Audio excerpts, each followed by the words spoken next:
It's Mark Mulgrew with another great show, with lots of chat and music to go.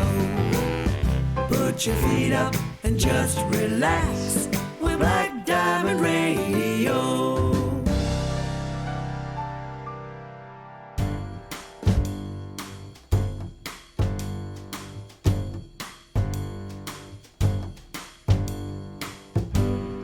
In that old-fashioned way, let me take you in my arms, all the way to the stars.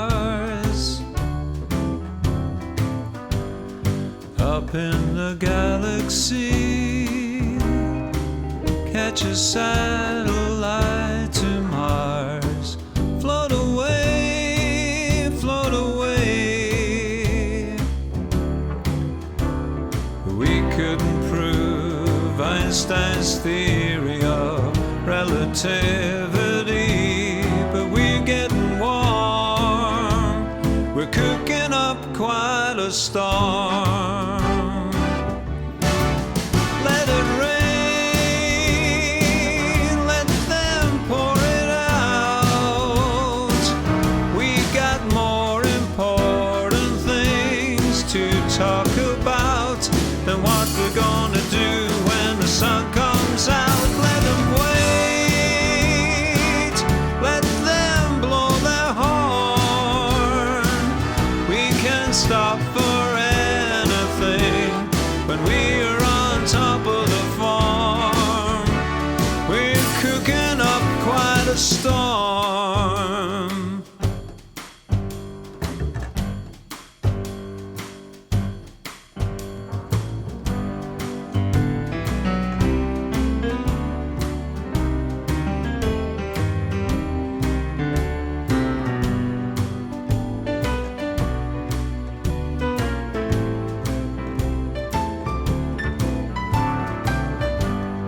In an old-fashioned sense, I will love you till I die.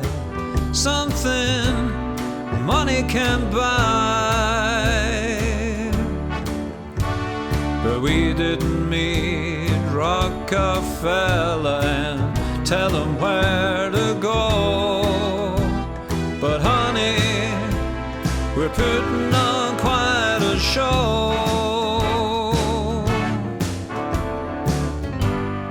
Here comes the present tense. I will kiss you once and then just wanna kiss you again. But we couldn't prove Einstein's theory of relativity, but we're getting warm. We're cooking up quite a storm. Let it rain, let them pour it out. We got more important things to talk about than what we're gonna do when the sun comes out. Let them wait, let them blow their horn. We can stop for anything while we're on top of the farm. Well, let it rain, let them pour it out. We got more important things to talk about than what we're gonna do when the sun comes out. Let them wait, let them blow their horn. We can't stop for anything when we're on top of the farm. We're cooking up quite a storm.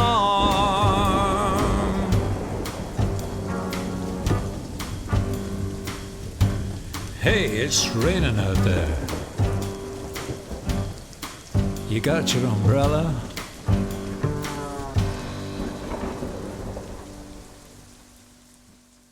There we go. We're cooking up quite a storm from my second guest of the day, Nobby Clark. Good afternoon, Nobby. Hi, Mark. Hey. I'm here at last. Yes, you found us. Yeah, and of course I was supposed to come up another week, and then something happened, and I had to cancel it and stuff. But it's good to be here anyway. It's good to have you. It's good to have you here in the studio, and we'll talk about all various things, including your recent radio career. But for the benefit of the listeners, Nobby Clark, I'll try and not touch too much on the Bay City Rollers thing. But you were an original Bay City Roller. Take us back to the start, Nobby. Tell us where it all started. Well, everybody else does. I mean, it's hard to avoid, isn't it? Because Yeah. I mean, they were such a big thing all over the world, and I mean, really, from little acorns, that's what it was. You know, we were just young guys at school. Alan Longmuir, Derek Longmuir, and myself, and they had a wee band together, which they just practicing in the mother's front room, you know. And I was singing with the choir at school, and everybody was taking the mickey out of me for doing that. But I just love singing, you know. And I met up with Derek. He was in my class at school, and then from there I went along to see them practicing in their front room, and I joined in, and away it went, and that was it. Small beginnings, you know. Uh-huh. And then we had these plans that we thought we could maybe go on and do something, and then eventually we brought in Tam Payton as the manager, and again, you know, people have heard all these stories about Tam and the terrible things that happened later on. I'm not concerned with that, you know.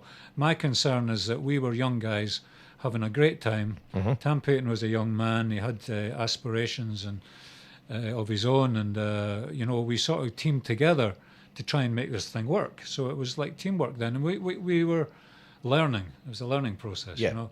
And we tried stuff out, and we stole from here and we stole from there, and we tried it out, and if it worked, we carried on, and you know, it was like that. And, Yeah. And so, you know, I'm a defender of the Bay City Rollers' early days because it was so much fun and we had a great time, and we had this massive following that we built up in Scotland, over the whole of Scotland, you know, before we made any records. And you know, I bump into a lot of these fans nowadays, and the one thing they always tell me is they had a fantastic time, and the band always treated them with respect, which is one of the most important things. You know? I think so, and I think you know I was only just really in my early days of life, should I say, rather than the early days of music. But I think if you're talking, you know, late '60s into the early '70s, music was a release, I suppose, for a lot of youngsters, you know, because there wasn't the media things and computer things and everything else that there is distraction-wise now. Yeah. You know, it was either music or sport, I suppose, really, when you were young. Yeah, you're absolutely right. And music was a big thing. You know, I remember, and I remember it very, very clearly, like it was yesterday, although I'm getting on a bit. You know, when you used to go and you're waiting for a particular band, not, you know, it could have been the Beatles or the Stones or whatever it was at the time, but you were waiting for their next record to come out.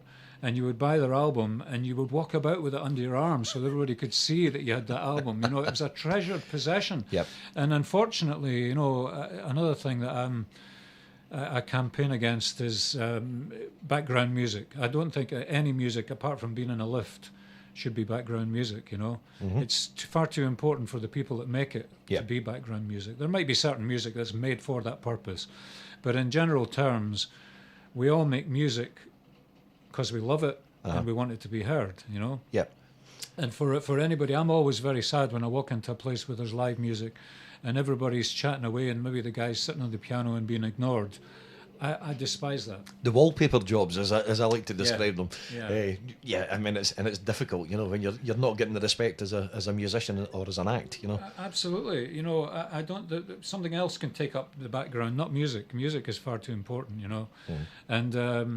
And people have spent a lot of time in their life learning how to do it well. Yeah. And they deserve to be listened to. That's my whole point, you know. Totally agree with you. Absolutely, 100% totally agree with you. Now, just to touch back on the roller days, where did it finish for you, Nobby, with the band? Because obviously there was a change in lineup as well. Yeah. Well, I was 7 years making the band successful, you know, and when we started to make records, we moved down to London, you know, everything changed. We were sort of in control of the whole of our destiny in the early days, and then when we moved to London, you know, all they saw was the image, and I could go along with that. That was fine, you know. We had a good image. We were certainly sellable to them. Yeah. The problem was that that we lost all control completely. I mean, some of the recordings that I made with the band that went on to be successful, like "Keep on Dancing," I heard the original version of it. Jonathan King produced that song for us. I heard the original version of it. I thought it was terrible, and I didn't hear any more until we were going to the studio, where the backing tracks were already done and recorded, ready to go. And all that happened was that I went in and did the vocal over the backing track. The same thing happened with the other hits that we had, like "We Can Make Music," "Keep on Dancing." Well, I mentioned that. "Remember," which was a number 6 hit for us. Again, the backing tracks were all done, and we had no choice in which songs were going to be used. And I went into the studio and did the voices on them. You know, "Saturday Night," big example as well, which that one became number 1 in America. And so we just lost all control. We didn't even get the opportunity to get a B-side on any of the records. So we made lots of people multimillionaires, and the band ended up screwed and without any money, you know, which is what we're fighting for now in the courts in New York. So, but it's been a long, hard struggle, and that's only a small part of why I left. You know, there was many other reasons. But it would take me all day to explain all that. I'm fairly sure. Now, obviously, we started off the segment with a track that you've written, which is a slightly different style, a swing track. And you're still writing and you're still performing and still doing the stuff. Well, I was going about the house with this. I don't know where it came from. One of these things that you kind of pluck out of the air, which a lot of songwriters will say that these are the best songs because they seem to exist before you start. You know. And I was walking about the house with this little thing in my head. It was, "We're cooking up quite a storm," and that was it, you know. And it was going on for days. And I thought, God, I wonder, I need to work on that, you know. And I went to somebody and I played them that wee piece, and they said, "Oh, that's good, you know, you should write that." Well, it's entirely out of my comfort zone because it's a swing thing, but I like it, you know. I really like it. And Davey Payton produced it. He plays the stand-up bass on it and some piano and things. So I'm really pleased with it. Where it'll go from here, I don't know, but it'll end up on the album, which I'm in the process of doing just now. I think we've got 7 tracks finished, and then I need to get the head down now and get the rest done, you know. Fantastic. We'll come back and talk to Nobby Clark after a bit of Jamie Cullum.